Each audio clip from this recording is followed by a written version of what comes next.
Lord of the Serpents. I don't remember much about my father's family. Our interactions were limited to rare occasions throughout my childhood. When I was 19, we drove to Mexico City because one of his sisters had passed away. We left Guadalajara before dawn, and the journey stretched long before us. My father drove almost the entire way without playing any music. Sunrise caught us near Toluca amid low clouds and the smell of smoke. None of us spoke much, just the hum of the engine and condensation on the windows obscuring the old billboards along the highway. I occasionally wiped the glass with my palm to glimpse the outside world. The wake wasn't held at a home or funeral parlor, but at a private cemetery near Catepec. Private simply meant there was a fence and an entrance booth, but inside it felt like any public graveyard. Tombstones crowded against each other, some with faded lettering, and the pathways were bare dirt. White canopies had been erected with metal tubes and folding chairs. Wilted flower arrangements released a thick scent of damp earth mingled with cheap perfume. I recognized a few faces, but most were strangers. My father's family is numerous, and it was evident many hadn't seen each other in years. People talked loudly, embraced, while crying past lukewarm coffee cups or offered sweet bread without making eye contact. My father went to talk with his siblings, and I remained outside. I wandered among the newer graves, seeking a place to smoke unnoticed. Behind a half-covered statue of the Virgin Mary, I found two young women my age. They were also hiding, doing exactly what I intended. "They won't let you smoke here," one said with a tired smile. "That's why I'm hiding," I replied. We chatted briefly, and it turned out they were my cousins. One was named Sophia, the other Lucia.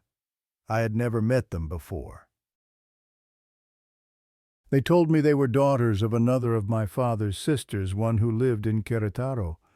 Both spoke softly as if they didn't want anyone to hear. From the moment we'd been informed of my aunt's death until then, I hadn't gathered the courage to satisfy my curiosity and ask what had happened. I didn't have to. As we were heading back to the main canopy, they realized I didn't know how she had died. "They didn't tell you anything?" Sophia asked. I shook my head. "Come on, let's go back there so we can tell you." We crossed a dirt pathway to where the canopies ended and sat on a low wall separating the cemetery from a sort of abandoned cornfield full of dried grass. From there we could see the flower stands at the entrance and a tarp where someone was frying huaraches. The air smelled of grease and stagnant puddles. "I think what I'm about to tell you is the most disturbing story I've heard in a long time," Lucia began, her voice dropping to almost a whisper. I felt an involuntary shiver despite the warm air. "Our Aunt Elena had many marital problems, but she never told anyone. In front of others, she and Uncle Javier seemed deeply in love. They were the kind of people who saved their arguments for private spaces, but they had reached a stage in their relationship where they realized they weren't compatible. Still, they wanted to overcome those differences because they had two daughters, a 2-year-old and a 6-year-old. When they mentioned the girls, they pointed them out to me. They were the two little girls sitting near a large, white-painted cross, staring at the ground with vacant expressions, not really understanding why they were there. Elena suggested couples therapy. Javier said he wasn't ready to talk about their problems with a stranger. And then somehow they came across a friend's advice. A friend of Elena's told her about these retreats. She said she had gone with her husband and it had changed their lives. It was in a village in the mountains of Chiapas. To get there, you had to take a bus to a place called Nuevo Ejido, though that wasn't its real name, and then continue on horseback along a stone path between mist-covered mountains. They said that as you climbed, the sounds of the forest faded away. Birds stopped singing, insects disappeared. Only the wind and the rustling of trees remained. The retreats would be held in an abandoned coffee plantation from the 1970s. They had recovered it for spiritual purposes. There would be no electricity or phone signal. Upon arrival, the organizers would ask you to leave any metal objects, cell phones, watches, rings, even belt buckles. They said some electronics interrupted the natural energy of the place. They were told they would sleep in shared rooms on wooden cots covered with thick blankets that smelled of dampness. They would eat unsalted bread, herbal broths, and fermented fruits. During the day, they would take silent walks. At night, they would gather in what would have been the main hall of the plantation, a huge space with walls covered in moss and roots that descended from the ceiling.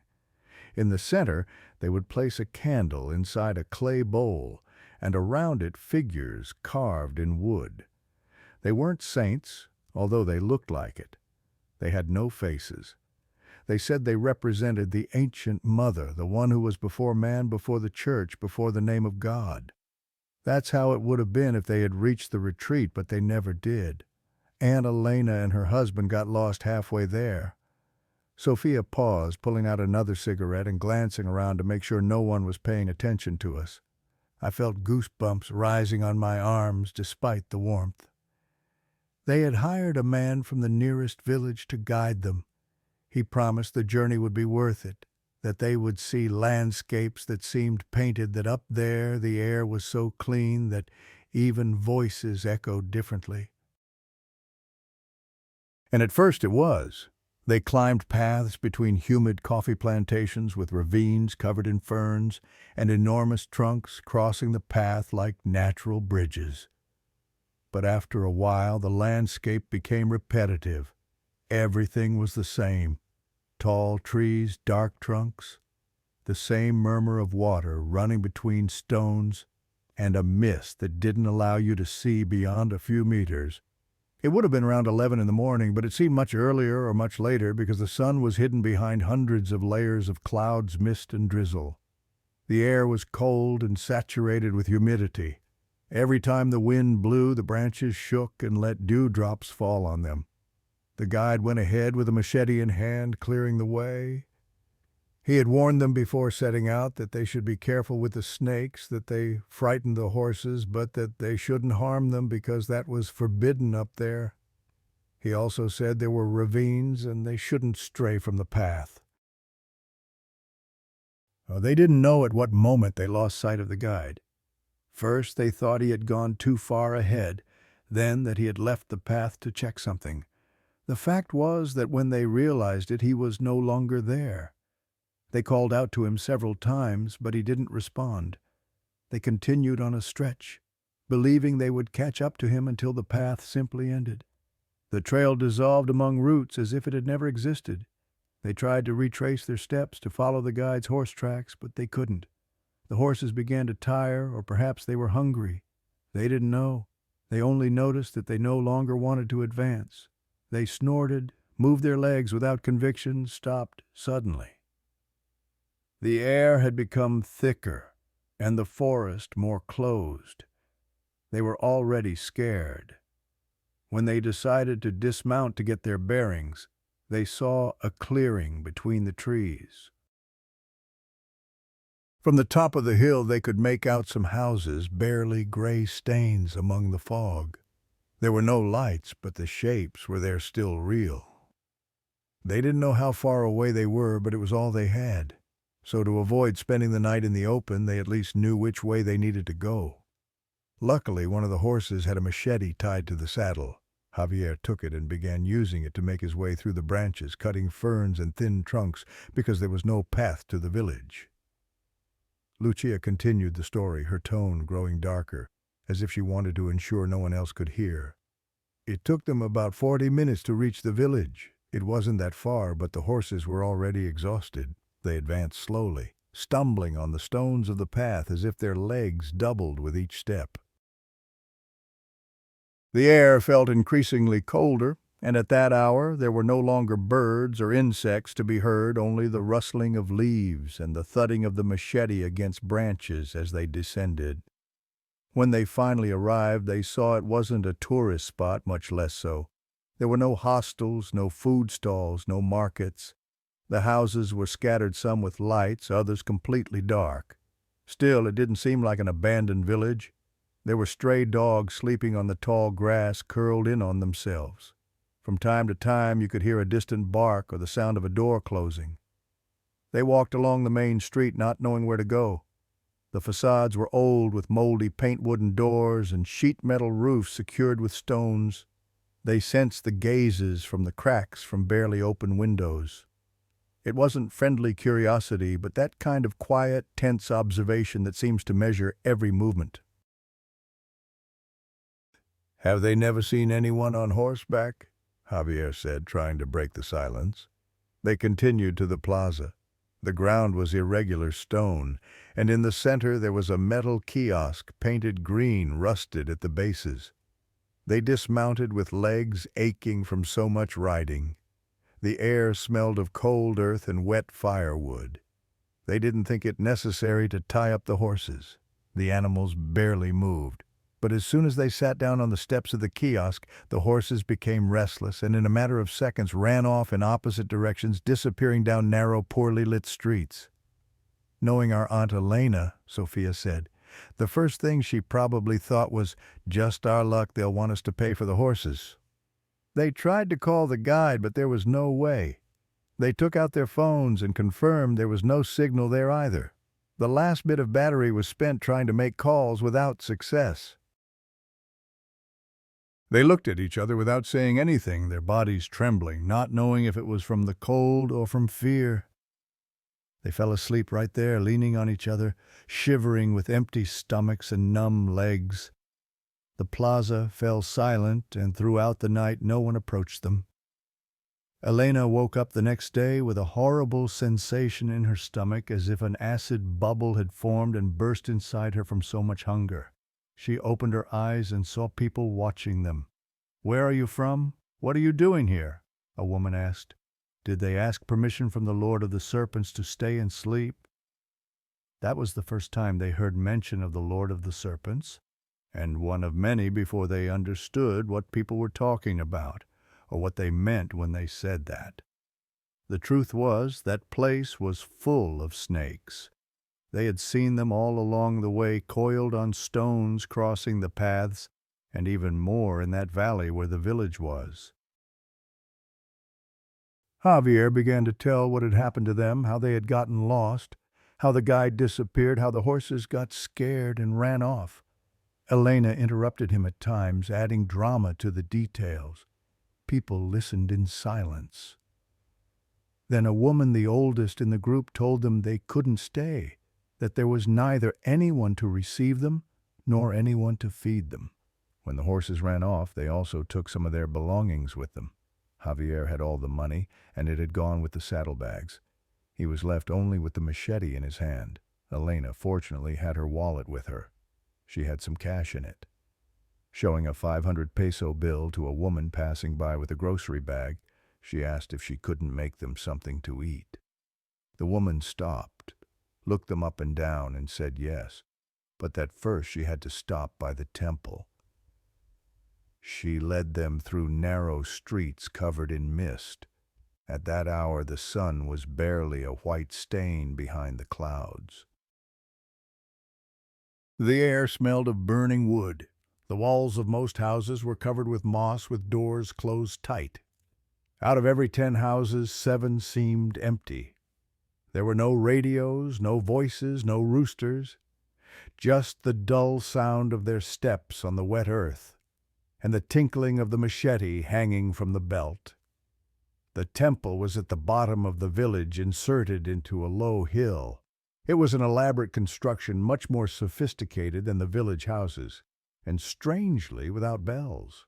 Before the facade there were many snakes of different sizes and colors. Some were coiled on cold stones, others climbed up tree trunks or slid between piles of firewood and empty jugs that people left as offerings. Before embarking on that adventure, Elena had seen several YouTube videos about the dangers of the mountains, and among many suggestions, one explained how to identify venomous snakes, and there at the temple she immediately recognized some that were and some that weren't. The woman told them that if they didn't want to go in, that was fine, but if they did, they should take off their boots. "We'd better stay here," Elena said, clutching her stomach when it growled. They waited outside. The air was heavy, motionless. Elena saw what happened from the outside. The woman with the groceries knelt before a dark circle drawn on the ground, made with pieces of obsidian that shone under the gray light of day. She opened the bag she was carrying and emptied their contents in front of the stone. Meat easily about 5 kilograms, raw pieces still moist that fell with a heavy thud on the earth. Suddenly something shook in the ground like a brief tremor, and all the snakes moved at the same time. They slid through cracks, holes beneath stones, between vegetation. At first she thought the meat was for the snakes, that at any moment they would come back out of their hiding places. But that's not what happened. The woman knelt down and began to pray. It wasn't a prayer like those in church. The words made no sense. They were sounds, dragged syllables, guttural said between whispers and hisses. The temple had been emptied of snakes outside. Then something began to rise before her. At first, it looked like a shadow, then a more defined shape, like a human figure but made of movement. Elena didn't breathe. Rather, she pulsed as if her entire body was formed of living things. It was a statue made of snakes. The scales interlaced, changed places, slid over each other. Where there should have been stone, there were crawling trunks. Where there should have been eyes, there were blinking holes. The woman continued praying without fear, as if she knew what she was doing. Elena, on the other hand, stood motionless, watching from the door with held breath, trying to convince herself it was an illusion, an effect of the light or of the mist filtering through the cracks in the roof, but it wasn't. The figure slowly turned, and for an instant, just one, it seemed to look at her. Of course, that had to be the Lord of the Serpents. When the woman left the temple, the lights went out completely inside, letting that figure melt, become one with the darkness. The neighbor came out with the empty bag, walking slowly, and they who thought that from there she was going to get the food to cook for them stood looking at her, not knowing what to say. "Don't be rude," she told them. "Show respect." She took Elena's hand to her ear and, without asking permission, removed an earring. She unfastened a button from Javier's shirt. Then she placed them beside the entrance to the temple. She said some words in a low voice and set off, walking, expecting Elena and Javier to follow. Her house wasn't far. They walked about 2 blocks, one of the long ones and one of the short ones. The streets were still wrapped in mist. Not a sound was heard, not even dogs. When they arrived, the woman led them into a patio where there was a stone hearth. She indicated that they should sit in some old chairs that creaked when moved, and began to cook. Javier observed her carefully. At one point he let slip a comment. "Just vegetables for us, huh? No meat. That meat you went to throw away at the temple, better you had given it to us." The woman stopped and looked at him. "No one eats meat here," she said. "Only the Lord does." She took her hand to her forehead and pointed toward the temple as if she were crossing herself, but for a different God. The food filled their stomachs, took away their hunger, and in the situation they were in, that was more than enough. Still, Elena made a joke, trying to downplay the fear. "For what we paid and the lack of protein, I'd give it 1 star on Google Maps," she said, laughing alone, as if she still believed they were on a tour, on a vacation in the middle of an adventure that would unite them as a couple, but they were incommunicado. They didn't know where they were, or how much time had passed since they had gotten lost. Moreover, no one wanted them there. They were told they wouldn't be allowed to stay another night, and that they hadn't even gone to thank the Lord. When Elena asked to use the bathroom, the woman charged her 100 pesos. At that rate, in 2 days they would run out of money for food. At 6 in the afternoon, a person arrived whom they hadn't seen the whole time they had been in the village. They didn't know who he was, but people treated him with a mixture of respect and relief. With him they did talk. He seemed to have authority, as if he could make decisions for everyone. He told them that he had no choice but to accompany them to the exit of the village, that he wished he could tell them they were welcome whenever they wanted to return, but that he wouldn't like to say goodbye to them with a lie, that they should preferably make sure to take the correct path, and never come back. If you think about it, Lucia said, they made Javier and Elena believe they weren't trapped. They let them understand that they weren't welcome and that they could leave whenever they wanted. But in front of them there was no path, no indication of which way the next village was, or the highway, or the state capital. Only a sign nailed to a post that said, "The Lord of the Serpents does not forgive." It seemed they had put it there just for them, because during the next 3 hours, that was all they saw, what kept them circling around the margins of the village, as if the forest wouldn't let them out nor the sign let them in. When night fell and the sounds of the mountain became more aggressive, the wind, the insects' branches breaking in the darkness, they returned to the center of the village. At the kiosk, people were waiting for them as if they knew they would return. They offered the last they had to the first stranger, about 6,000 pesos. They promised that the next day they would leave, that they only wanted a place to sleep and someone to take them by truck to the city. A man who came accompanied by a woman and 3 children offered them lodging. One child she carried in her arms, another slept on her back in a rebozo, and the third held her by the arm, repeating over and over that she shouldn't let go for anything. They led them to a house a few blocks away and gave them a room that, unlike everything else in the village, was neither humid nor cold. This room they could rent on Airbnb, Elena said, trying to sound light, but as soon as she said it, she realized it wasn't funny. 6,000 pesos for this little room, Javier muttered before falling into a deep sleep. Sofia and Lucia looked at each other as if deciding who would tell the hardest part. Lucia nodded and continued. Elena woke up to a scream, then several. First the woman of the house, then the children, and finally the owner, who cursed and ran toward the room. Elena didn't understand what was happening or why there were so many people in the room at dawn. It turns out Javier had woken up a few minutes earlier because he felt something tickle in his ankle. He sat up and, with the little light coming through the window, managed to see a snake on the bed, a venomous one coiled there, moving slowly between the sheets. He took the machete he had left beside him just in case, and without thinking, with one stroke, cut off its head. The house shook, the ground trembled. It wasn't the scream that woke Elena, it was the change in the atmosphere. Something around them had reacted instantly, as if for that animal he had broken a pact they didn't know existed. In minutes, an agitated and angry mob formed outside the house that had hosted them. At 4 a.m, the villagers dragged Javier out into the street. The 3 times Elena tried to intervene, they pushed her away forcefully, almost violently. She screamed his name, but no one listened. The windows opened one by one, and suddenly the streets were filled with people. There were more people than they imagined could live there, men with machetes, women with candles, barefoot children looking from doorways, all pointing at him, but especially at him who had killed the snake, at him who they said had disrespected the Lord of the Serpents, and who there at the temple at that moment they were going to judge. The furious mass surrounded him, shouting, pushing, taking him downhill through the streets of the village toward the temple. Elena tried to follow them, but they wouldn't let her. They stopped her at the corner, pushed her back, the last of the group, the only one who wasn't allowed to enter the temple. Inside, nothing could be heard happening. Or perhaps the temple was actually further back, and what she could see was just the entrance.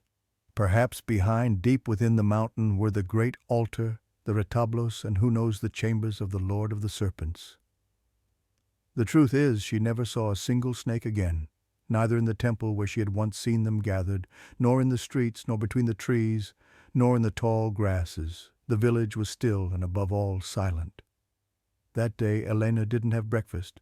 She had no money left for such luxuries.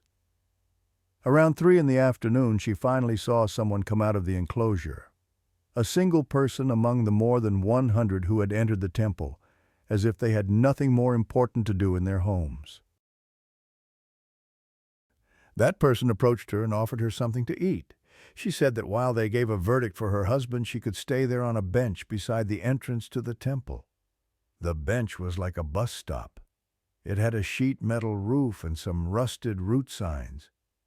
But in all the time she was there, she didn't see any bus or combi pass by. She devoured what they gave her without finding any taste.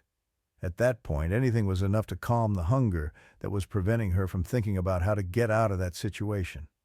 And with something in her stomach, the words of the person who had given her the small meat pie kept echoing while they gave a verdict for her husband. That meant the trial still hadn't ended, and that with luck he was still alive. Elena stayed camping outside the temple for an indefinite time, days, weeks, months. The days began to blur together. She only ate once a day, always the same thing, a small meat pie that the same woman brought at the same time. Sometimes she thought about what that other woman had said, that in the village no one ate meat, but she still gave thanks, because at least they gave her food. Over time, between the anxiety and the waiting, she began to feel something strange for that woman. First gratitude, then a kind of devotion. She spent so many hours without talking to anyone, without seeing anything but the walls of the temple and the mist, that she began to love her, admire her, almost worship her. She knew that alone without her husband she would never be able to leave that place. Where would she go? How would she return to her home? She thought about her daughters all the time. She imagined what they would be thinking if they would believe that their parents had gotten lost, or if someone from their family would have consoled them. Sometimes she thought she had gone crazy. Because of all the people she saw enter the temple, she never ever saw anyone else come out except for the woman with the pies. Until one day she understood something. All the houses in the village, or almost all, had entrances to the temple tunnels, passageways, as if the entire village were a single structure connected to the same heart. For weeks she asked about the verdict of her husband, but over time she stopped asking. She was afraid they would tell her something she already feared, that they had killed him, buried him, or that his body had burned in a bonfire and his ashes had been scattered in the mountains. The strangest thing was that at the entrance to the temple there was no door. Nothing prevented her from entering, only the warning that she should stay there, and Elena obeyed. The day she dared to go in was different. That day they had given her 2 pies to eat. For the first time in weeks she felt strength, courage, and above all energy. So she crossed the entrance. Inside it smelled of dampness, of metal, and of old earth. The floor was covered with black stones and obsidian fragments. The walls had reliefs carved with shapes of intertwined snakes. At the back, barely visible among torches and smoke, was a stained, sacrificial stone. There was no one, but she heard murmurs as if voices came from within the walls. She continued walking, found tunnels, passages that went deeper and deeper into darkness, and there in the distance at the bottom she saw a trembling light. From there came the smell of food. She advanced slowly and saw her. It was the woman who brought her the pies, bent over a hearth. Elena approached and with a broken voice asked her to take her to see her husband. The woman didn't raise her gaze. "That's impossible," she said. "Why? What did you do to him? Your husband is no longer with us," she replied. Elena froze. "What does that mean? Don't you understand what happened?" she asked. "Do you really not know?" Sophia and Lucia stopped the narrative to look me in the eyes. "You don't know what happened either, do you, cousin?" they asked. They fed him to her in the pies. For some reason, Elena at that moment didn't fully understand. Or maybe her mind blocked it because it was obvious. In that village no one ate meat, no one, only the Lord of the Serpents, and Aunt Elena ate each and every one of the pies they gave her. She began to ransack the room looking for clues, evidence. She opened every drawer, overturned every lid until she found it, a small room in the back. There, hanging on metal hooks, were Javier's clothes, and on the table a notebook full of strange recipes. She read all those horrifying recipes written in a language she didn't understand. But she didn't need to understand them. She had eaten the results. Days after entering the temple, they put her in a truck with other people and took her to the city of Chiapas. There she could finally make the rescue call. But before they let her off, she asked the name of the village, thinking it would help for the report. But those who accompanied her looked at each other and didn't answer. They just drove off, leaving her there. 6 months the girls were without their mother, waiting for news. It seemed as if the earth had swallowed them. "He was swallowed by her," Sophia said, trying to break the tension. But no one laughed. I was finishing listening to that horrifying story and didn't know what to say. "And why did she die?" I asked. Lucia looked at me expressionlessly. "Would you want to continue living knowing you had eaten your husband?" "She tried to live for her daughters," Sophia said softly, returning home with a story no one believed. About a village not on any map, about the Lord of the Serpents, about unknowingly eating human flesh. At night she dreamed of Javier calling to her from her stomach. She couldn't eat meat anymore, couldn't sleep, couldn't live with herself. "But she tried," Lucia said. She told the girls about the trip, saying their father had decided to stay because he found peace there. She tried to reintegrate into society, but inside she was broken, and 2 weeks ago she hanged herself in the bathroom. We fell silent, the smell of the cemetery seemingly growing heavier. I glanced at the 2 children sitting near the fresh grave. "But here's the thing," Sophia said, her voice suddenly changing. "That's not the worst part. Yesterday, Lucia and I took the nieces shopping. The older one stared at an item in the store and stood there for a long time. When I asked what she wanted, she said very calmly, 'We should go to Chiapas. Father is waiting for us there.' I thought she was just daydreaming, but then she added, 'The Lord of the Serpents told me in a dream. Father wants us to come, and we will never be hungry.' I looked over at the little girls, the younger one drawing something on the ground with a stick. When I looked closer, I could see she was drawing a circle with wavy lines crawling out of it like an obsidian circle with snakes slithering from it. 'Be careful,' Lucia whispered. 'The little one is watching us. Don't let her know what we're talking about.' I turned and caught the eye of the little girl. She smiled at me, a sweet, childlike smile, but her eyes seemed too old for her age. And just for a moment I swear I could see snake scales reflecting beneath her skin. Have you ever encountered local rituals or folk religious practices that seem too dark to be true? What's the most disturbing legend from your region? Share in the comments below. And don't forget to subscribe for the next episode of Global Folk Horror, where we'll explore another chilling tale from around the world.